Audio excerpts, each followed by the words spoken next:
بسم الله الرحمن الرحيم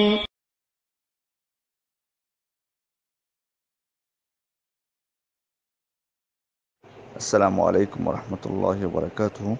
আমাদের একজন ভাই প্রশ্ন করেছেন যে একজন মহিলা মারা গেছেন তার ৮ সন্তান রেখে। তো মহিলার পিতা মারা গেছেন আগেই, তার মা বেঁচে আছেন। এখন তার মা যখন মারা যাবেন তখন তার সম্পদ থেকে তার সন্তানরা কিছু পাবেন কিনা, কারণ তিনি তো মারাই গেছেন, এখন তিনি তার বেঁচে নাই। তো তার পরিবর্তে তার সন্তানরা তাদের নানির অংশ থেকে কোনো কিছু পাবেন কিনা, এটা তিনি জানতে চেয়েছেন। প্রথমত, আমি এর আগে যখন প্রশ্নের উত্তর দিয়েছিলাম আপনাদেরকে একটি বিষয় স্পষ্ট করেছি যে নানা নানির সম্পদে নাতি নাতনি এরা কখনোই অংশীদার হয় না, এরা কখনোই অংশীদার হয় না, কোনো অবস্থাতে না।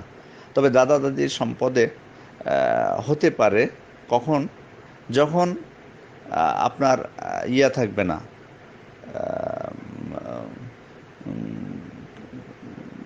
ছেলে তার পিতা থাকবে না, আর তার পিতা থাকবে না, শুধু তাই নয় বরং পিতার ভাইয়েরা কেউ থাকবে না, ওই অবস্থায় তারা অংশীদার হতে পারেন। এটা আমি স্পষ্ট করেছি এর আগে।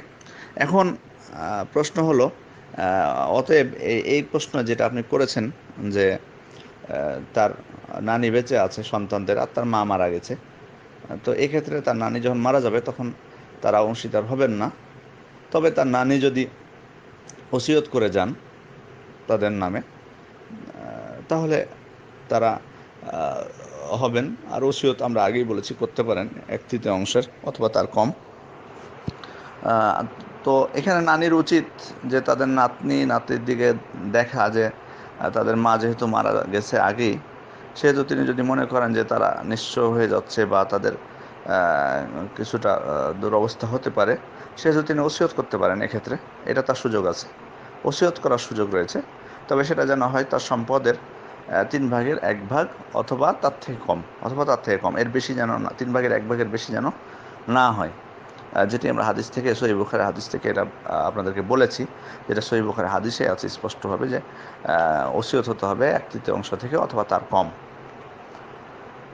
অথবা যদি ওসিয়ত করে গেলেন না, নানি নানি মারাই গেলেন, এমত অবস্থায় যদি এমন হয় যে তার মামা বা খালা যারা আছেন তারা সবাই বললেন যে, রাজি হলেন যে তাদের মারা, তাদের বোন যেহেতু মারা গেছেন, সেহেতু বোনের ছেলে মেয়েদের দিকে দেখে তারা যদি বলেন যে আমরা তাদেরকে অংশ দিব, তাহলে এটি দিতে পারেন, তারা দিতে পারেন।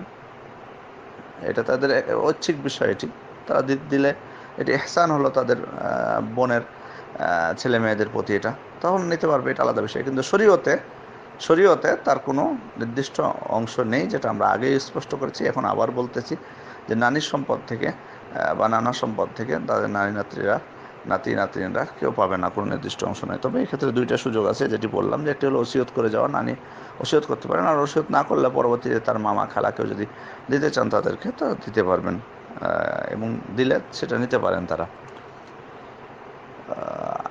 আবার এখানে একটি বিষয় না বললেই নয়, যে তার মার, যিনি মারা গেছেন যে মহিলা, তার নিজস্ব কিছু যদি সম্পদ থেকে থাকে, তার নিজস্ব যদি কোনো সম্পদ থেকে থাকে, তাহলে কিন্তু এতে তার মা কিন্তু অংশ পাবেন, অংশ পাবেন। অর্থাৎ মহিলা উল্টো, মানে তার সন্তানরা তাদের নানির থেকে কিছু পাচ্ছে না, কিন্তু তার নানি বরং তার মেয়ের সম্পদ থেকে পাবেন, যেহেতু তার মেয়ে আগে মারা গেছে। সেহেতু মহিলা যখন মারা গেছেন তখন যদি তার কোনো সম্পত্তি থেকে থাকে ব্যক্তিগত, সেখান থেকে তার মা কিন্তু 1/6 অংশ পাবেন, 1/6 অংশ পাবেন সেখান থেকে, যদি তার সম্পদ থেকে থাকে। আর সম্পদ থাকতেই পারে, স্বাভাবিক, কারণ তার পিতা তো আগেই মারা গেছেন। তার পিতা যখন মারা গেছেন তার পিতার তো সম্পদ ছিল, সেহেতু তার সম্পদ থেকে, পিতার সম্পদ থেকে তো মেয়ে স্বাভাবিকভাবেই অংশীদার হবেন, সেহেতু তার একটা অংশ সেখানে আছে। তো ওই অংশ, ওই মহিলা যখন মারা গেলেন তখন তো ওই অংশ আবার ভাগ হবে। ওই অংশ ভাগ হলে কিন্তু তার মা যেহেতু জীবিত আছে, সেহেতু মা 1/6 অংশ পাবে, আর বাকি অংশগুলো তখন তার সন্তান, 8 সন্তান আছে, তার 8 সন্তানের মধ্যে ভাগ করে দেওয়া হবে। অতএব বিষয়গুলো কিন্তু খেয়াল রাখতে হবে আমাদেরকে। খুব শুনলে হয়তো জটিল মনে হবে বিষয়টা, কিন্তু আসলে জটিল না। একটু খেয়াল করলে শুনলেই বোঝা যাবে। তবে ভাগগুলো কিন্তু এভাবে করতে হবে, মানে এই বিষয়টি অনেকে খেয়াল করে না। মানে এখন মনে করে যে সবাই মনে করতেছে এখানে যে নানির সম্পদ থেকে তার নাতি নাতনি পাবেন কিনা, মা যেহেতু তার মা মেয়ে মারা গেছে বা তার মা মারা গেছে সেহেতু পাবে কিনা, এটা নিয়ে আমরা চিন্তা করি। কিন্তু এক্ষেত্রে এই চিন্তাটা করি না যে ওই মহিলা মারা গেল, ও তার তো ব্যক্তিগত কিছু সম্পদ থাকতে পারে, জমি হোক বা আরও কিছু হোক, সেখান থেকে কিন্তু তার মা 1/6 পাবেন। এটা কিন্তু আমরা অনেক সময় খেয়াল করি না, এটা কিন্তু খেয়াল করতে হবে আমাদেরকে। আর এখানে আপনি বলেছেন যে মহিলার পিতা মারা গেছেন আগে এবং তার পিতার নামে কিছু সম্পত্তি আছে, সেহেতু মহিলা তো অংশীদার হয়েছেন।